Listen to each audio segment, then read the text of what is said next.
Junkoid. It's a ROM hack of Metroid 1, created by P. Yoshi, who should not be confused with Yoshi P, unless Yoshi P is secretly making Metroid ROM hacks on the side.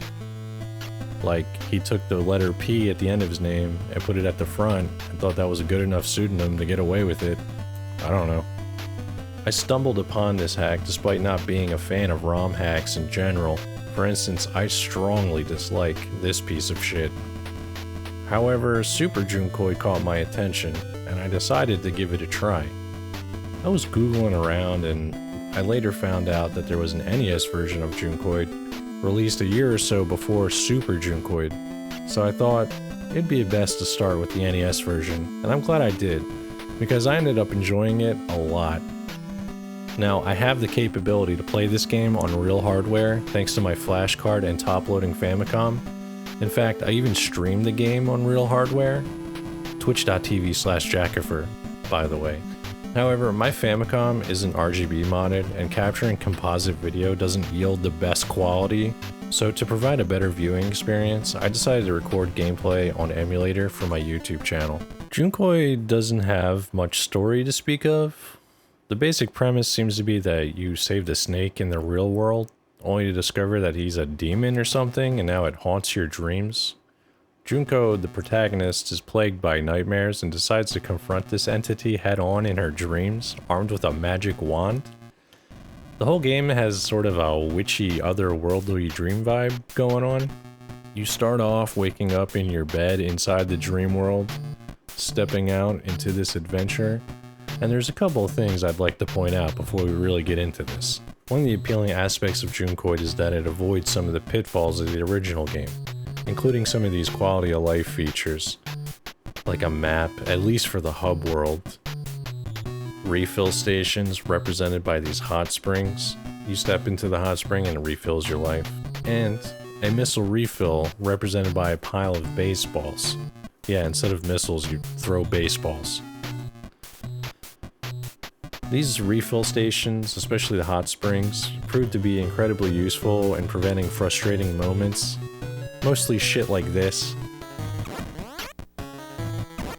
It'll take a little longer, but it's safe.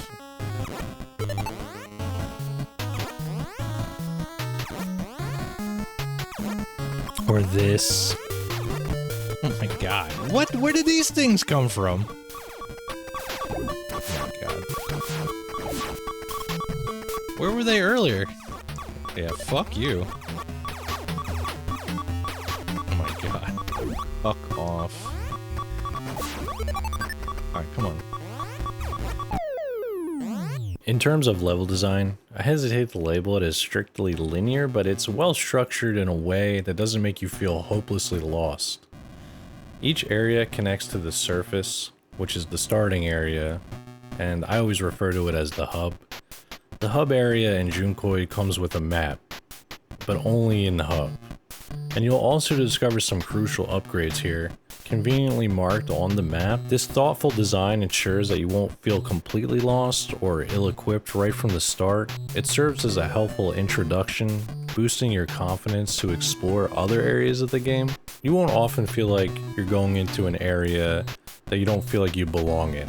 There are some aspects of that, but for the most part, if one area is not working for you, you can go somewhere else and probably make some progress. The level design ensures you won't get disoriented easily, at least not early on. While there isn't a map for sections outside the hub, each screen has enough distinct elements and landmarks to prevent you from feeling completely lost. I didn't encounter any dead ends or like pointless rooms. Everything flows pretty smoothly. Unlike the original Metroid, where many screens look identical or nearly identical, Junkoid doesn't suffer from this issue. Also, each level or area has its own theme, such as Heart, Trench, Labyrinth, and Sheol? I don't know how to pronounce this shit. How do you pronounce this? We are looking at how to pronounce this name, as well as how to say more interesting but often confusing biblical names, so make sure to stay tuned. In the Hebrew Bible, this is the place to which the dead go. In English, this is said as Sheol. Sheol In Hebrew, however, it is normally pronounced as Sheol. Sheol. The game's secrets aren't overly cryptic. As long as you explore the areas thoroughly, you might find small sections where your morph ball can pass through, or you'll notice details hinting at a hidden passage that you can walk through. The game's pacing feels just right, never overwhelming or confusing. Now, the game also has a manual that you can download, which I suggest you do if you haven't played this game, as it's very handy and adds a lot of value to the game. It provides information about items, enemies, and levels, along with some helpful hints. For instance, it gives a hint about the trench level, suggesting you look out for the pink dress, which is basically the Various suit, and it halves damage. This hint guided me to the trench, but I was pretty sure that I needed the morph ball bombs, or rat bombs in this case. Fortunately, the manual showed rat bombs being held by, well, I don't know what else to call it, but a Chozo statue in a purple area. Now, I looked in the manual, and the only purple area was the labyrinth. So, that's where I went next.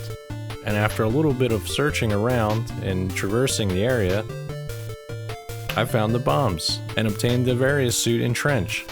The manual enhances the overall experience by providing hints and context. It's pretty sick.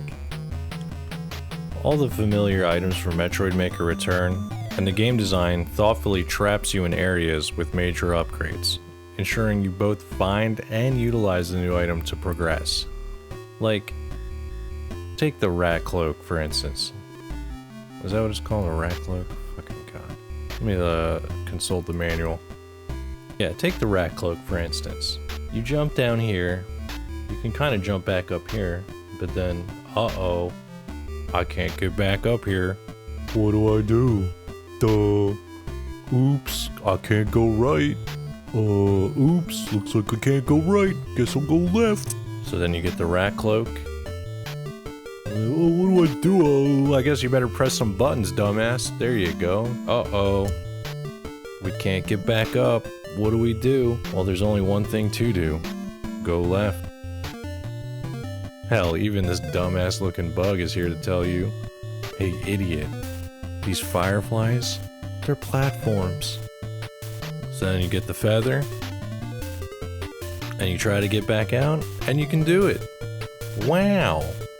You don't even need the manual to tell you that shit. I know the other Metroid Rom hacks probably do this, but I just thought I'd point it out. Even Metroid 1 does this with Morph Ball. I just think it's really good design. So the graphics are really nice. I mean, nothing here is gonna blow your mind or anything, but all the new graphics suit the game pretty well. All the enemies have new graphics, including these bunny heads, which are pretty interesting. And Kratos and Ridley appear, but they are penguins now, which I got a kick out of. The boss fights themselves function pretty much the same from what I remember. I don't know, it's been a while since I played Metroid 1. But I do enjoy their new penguin looks. I mentioned earlier that each area has its own theme kinda going on, mostly based on color. However, every area is different in a big way besides color. You start off getting out of bed, like we mentioned earlier, in a snowy area, merging into the yellowish surface area. Then you have the trenches, which is a blue, watery level. And in a lot of sections, you can actually see the water dripping off the ceilings. Then there's blood, which is made with the bubble graphics. The way it's laid out makes it feel like you're descending into some creature's heart or something. It's complete with pools of blood and even these blue veins into the bubbles. At least I think they're veins. They have these like blue veins. They're veins, dude, alright? Labyrinth is purple and comes off almost as a mechanical or sort of alien area. Has a nice dark vibe going too. Not only that, but your HUD also gets hidden in this section with the question marks, which also makes me feel like the area is supposed to feel quote-unquote dark. The whole area feels a bit strange, but whatever, it's cool. And the final area, Sheol, which apparently is Jewish hell, seems to be made from skulls, and I wrote in this script here that it comes off as almost a hellish area. Well, apparently they nailed that shit, because before writing this, I wasn't aware that Sheol was Jewish hell. It's like Misfits, you know, like London Dungeon. It's like a British hell, but instead it's a Jewish hell. And here's that missile refill station I mentioned earlier. The baseballs, I mean. Nice. I mention all these areas because I think the theming really helps with the pacing and exploration of the game. Not only does it offer diverse locations with distinct features that keep the gameplay fresh, but it also aids in navigating through areas. It's hard for me to put my finger on it, but Junkoid is just a really smooth experience. At least compared to Metroid 1. And I think the theming is a big part of it. Regarding the music, I don't have much to add. The hack features an original soundtrack composed by Mindflower. The tracks fit the game nicely, and I have no complaints about them. I think all the tracks are pretty catchy and enjoyable, and that's it really. The fact that I don't have much to say about it probably means it's really good. I'm not sure. Overall, I thoroughly enjoyed my time with Junkoid. It only took me roughly 2 hours to complete, but it was a remarkably smooth and enjoyable experience. I highly recommend it, especially for those new to Metroid hacks. If you haven't tried it yet, I suggest giving it a go. It's a very approachable hack, especially considering it's a Metroid 1 hack. So yeah, check it out. And that's all I really gotta say about it. It's a good game. So what did you think? Did you like Junkoid? Are you gonna give it a shot? Do you think I should try more Metroid hacks? Let me know in the comments below. And maybe like and subscribe. Also, I did play Super Junkoid, and I'm also planning on doing a video on that, and I'll probably post it next week. But until then, thanks for watching, and have a nice day.